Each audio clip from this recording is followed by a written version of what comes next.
যে ক্যাপ্টেন থাকে তখন বলার আর কিছু থাকে না, যে বৃষ্টিকে উপেক্ষা করে আজ এই পলিরহাট 1 নম্বর অঞ্চলের মানুষ যে এইভাবে মায়েরা বোনেরা বসে আছে, সত্যি আমরা কৃতজ্ঞ। তো কিছুদিন আগে আমি বলেছিলাম যে ভোটের আগে, তো ভোটের সময় ভোটের দিন তোমাকে রাস্তায় বসিয়ে ছাড়বো, ও তো প্রথম দিনে রাস্তায় বসতে বাধ্য হয়েছে।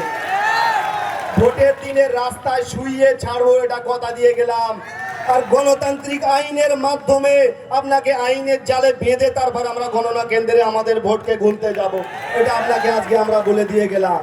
ঠিক তো? আজ আপনি 2023 সালে ভাঙড়ে দায়িত্ব নিয়েছেন।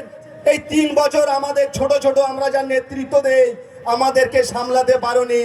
এখন বলে দিচ্ছে, নমিনেশন ভোট ঘোষণা হওয়ার পর থেকে আমাদের দলের এমএলএ বিধায়ক নওশাদ সিদ্দিকী ভাইজান তিনি তো ভাঙড়েই থাকবে, এখন আমাদের কিভাবে জব্দ করবে?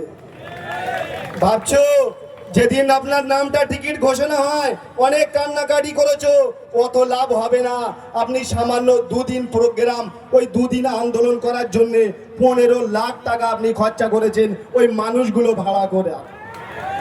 আপনার যদি অতই জনপ্রিয়তা থাকে তাহলে বোদরা বাজারের আপনার বাড়ির সামনে আন্দোলন করালেন কেন? একটা ক্যানিং বিধানসভায় প্রত্যেকটা মোড়ে মোড়ে আন্দোলন হওয়া উচিত ছিল, ছিল না? ছিল না? হাত দিয়ে দেখুন আমাদের মানুষটার, আমাদের এমএলএর গায়ে একবার টাচ করে দেখুন। টোটাল ভাঙড়ে নয়, টোটাল পশ্চিম বাংলায় আন্দোলন হবে। এটাই কে বলে জনপ্রিয়তা, এটাই কে বলে ভালোবাসা। ঠিক তো? আপনি আমাদেরকে বলেন সমাজ বিরোধী, আমাদেরকে বলেন সন্ত্রাসী। আপনার নেতার বাড়ির পাশ থেকে পুকুরে বোম নাই, বোমের পুকুর পাওয়া যাচ্ছে, সেইটার কৈফিয়ত আগে দিন। আপনি কত বড় সমাজ বিরোধী, আপনি কত বড় সন্ত্রাসবাদী। আমরা আগে জানতাম না বোম কি হয়, বন্দুক কি হয় জানতাম না। যখন থেকে 2023 সালে ক্যানিং এর ওইসব গাড়িগুলো আমাদের মেলা মাঠে এসেছিল, সেই থেকে জানতাম। আপনারা যাদেরকে ভাড়া করে এনেছিল সেই সব মানুষগুলো তারা পার পায়নি।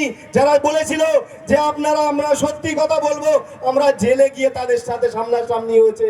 তারা বলেছে যদি আল্লাহ আমাকে বাঁচিয়ে রাখে জেল থেকে বার হই, জীবনে ভাঙড়ের নাম আর মুখি লব না। ঠিক তো? আমরা ভাঙড়ের মানুষ, আমরা লড়াই করতে জানি। হকের লড়াই কিভাবে লড়তে হয় আমরা জানি, কিভাবে আমাদের ফসল ওই গণনা কেন্দ্র থেকে গুনে আনতে হয়। 2021 সাল নয়, এটা 2026 সাল, কিভাবে আমরা আনতে হয় সেটা আমরা শিখে গিয়েছি। তখন তো এমএলএ সিম্পল একটা এমএলএ ছিল নওশাদ সিদ্দিকী, তার সাথে এখন তো অনেক কিছু আছে। তাই তো ভয় পাওয়ার কোনো জায়গা আছে নাকি? প্রথম দিন স্বাগত যদি আমরা এইভাবে জানাতে পারি, তাহলে গণনা কেন্দ্রে কিভাবে যাব বুঝতে পারছো তো নাকি? আমরা যদি আমাদের ভোটটা গুনে আনতে পারি, মনে করবে আগামী 5 বছর এই এমএলএ বিধায়ক নওশাদ সিদ্দিকী আমাদের জন্য ঢাল হয়ে যেভাবে দাঁড়িয়েছিল, আগামী আরো 5 বছর বুক চিতিয়ে টোটাল পশ্চিম বাংলার মানুষের জন্য, নিপীড়িত বঞ্চিত মানুষের জন্য এইভাবে ঢাল হয়ে দাঁড়িয়ে থাকবে। সেই গর্ব, সেই অঙ্গীকার নিয়ে আমরা ভাঙড়ের মানুষ আর একবার নওশাদ সিদ্দিকী ভাইজানকে বিধানসভায় পাঠাবো। পারবো তো? আপনি ভেবেছো যে নাটক করে এখানে নয়, ক্যানিং এ নির্দল প্রার্থী দিয়ে এখানে তো হারবই হারবো, ক্যানিং গিয়ে আশ্রয় নেবো। বাবু, সে কাজ হচ্ছে না। তোমার পিছনে আমরা বাঁশ লাগিয়ে দিয়েছি। পারবে না জায়গাতে, পারবে না ক্যানিং এর জায়গা, পারবে না ভাঙড়ের জায়গা। যেখানে জায়গা কিনেছো বাইরের রাষ্ট্রে, সেখানেই তোমার বসবাস করতে হবে।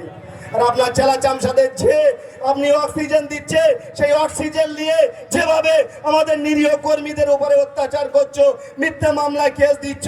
আমি আছি বাইরে, মারপিট হচ্ছে হাতিশালায়, সেখানেও আমার নামে কেস। ভাবতে অবাক লাগে, এই অঞ্চলের নেতারা এখনো 1 মাস আমাদের বাড়ি ছাড়া।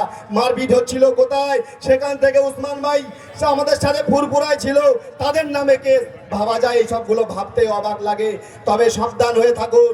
আমাদের এমএলএ নওশাদ সিদ্দিকী ভাইজান লড়তে শিখেছে 5 টাকার আইনের পেনের খোঁচায় এমন খোঁচা দিয়ে দেবো, ওইসব আয়োগুলোকে আমরা হাইকোর্টে নিয়েই ছাড়বো।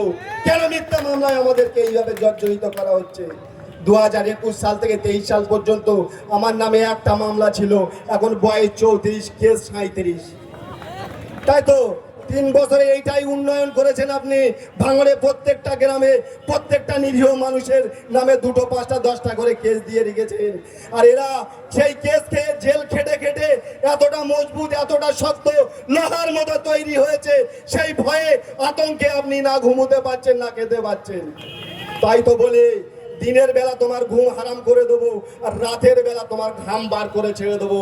এটাই আমরা ভাঙড়বাসী, আমাদের নাম ভাঙড়বাসী। এই বলে আমি আমার সংক্ষিপ্ত বক্তব্য করছি। আইএসএফ জিন্দাবাদ, নওশাদ সিদ্দিকী ভাইজান জিন্দাবাদ, ভাঙড়ের মানুষ সর্বোপরি, ভাঙড়ের মানুষ, ভাঙড়ের মা বোনেরা জিন্দাবাদ।